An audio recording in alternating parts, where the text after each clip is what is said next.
ঝুঁকি মোকাবেলায় আন্তর্জাতিক ব্যাংকিং মানদণ্ডের গাইডলাইন ব্যাসেল 3 অনুযায়ী রাষ্ট্রীয় মালিকানাধীন 6 ব্যাংকের মূলধন ঘাটতি দাঁড়িয়েছে 4,737 কোটি টাকা। এর মধ্যে কেবল সোনালী ব্যাংকের ঘাটতি 2,000 কোটি টাকা। 2018 সালের মধ্যে দুই একটি ব্যাংকের পক্ষে এই ঘাটতি পূরণ সক্ষম হলেও বাকিদের ক্ষেত্রে দেখা দিয়েছে সংশয়।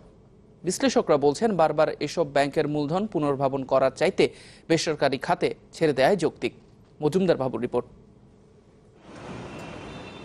রাষ্ট্রীয় মালিকানাধীন সোনালী জনতা অগ্রণী ও রূপালী ব্যাংককে লিমিটেড কোম্পানিতে রূপান্তরের সময় তাদের পুঞ্জীভূত ক্ষতি পোষানোর উপায় হিসেবে সুনামকে সম্পদ হিসেবে বিবেচনা করা হয়, যা পরবর্তী সময়ে মুনাফা থেকে সমন্বয়ের কথা ছিল।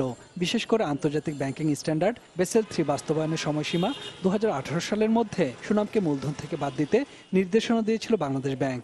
তবে 2016 সালের মার্চ প্রান্তিকে বাংলাদেশ ব্যাংকের পর্যালোচনায় দেখা গেছে, জনতা ও অগ্রণী ছাড়া সোনালী, রূপালী বেসিক, বাংলাদেশ কৃষি ব্যাংক, রাজশাহী কৃষি উন্নয়ন ব্যাংক এবং বাংলাদেশ ডেভেলপমেন্ট ব্যাংকের মোট মূলধন ঘাটতি দাঁড়িয়েছে 4,737 কোটি টাকা।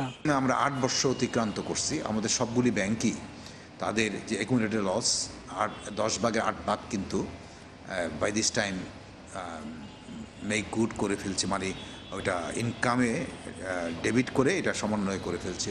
আর বাকি আছে সামনে 2 বছর আমাদের, যেমন আগামী 2016 এবং 2017-তে আমরা 100 কোটি টাকা করে আমরা এটা সেট আপ করবো এই লসটা। 2018 সালের মধ্যে বাংলাদেশের ব্যাংকগুলোর আন্তর্জাতিক ব্যাংকিং মানদণ্ড ব্যাসেল 3 বাস্তবায়নের বাধ্যবাধকতা রয়েছে। সেই হিসেবে আগামী 2 বছরের মধ্যেই ব্যাংকগুলোতে 4,737 কোটি টাকা মূলধন পুনর্ভরণ করতে হবে সরকারকে। কারণ এই ব্যাংকগুলোর অধিকাংশেরই গত বছরও নিট মুনাফা ছিল ঋণাত্মক। তাই বিশ্লেষকরা মনে করেন, এই মূলধন পুনর্ভরণের কোনো যৌক্তিকতা নেই।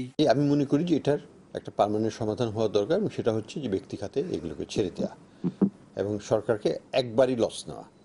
সরকার বহুবার এই লসটা নিচ্ছে। 90 সালের দশকে ক্যাপিটালাইজ করা হয়েছে, 2000-এর দশকে করা হয়েছে, আবার গত 3 বছরের বাজেটের মাধ্যমে হাজার হাজার কোটি টাকা থেকে ক্যাপিটালাইজ করা হয়েছে। কোনো লাভ হয়নি, কোনো সংস্কার এখানে হয়নি। সংস্কার বলতে অপসংস্কারই ঢুকেছে এখানে, এবং বর্তমানে গভর্নেন্সের অবস্থা আরও খারাপ।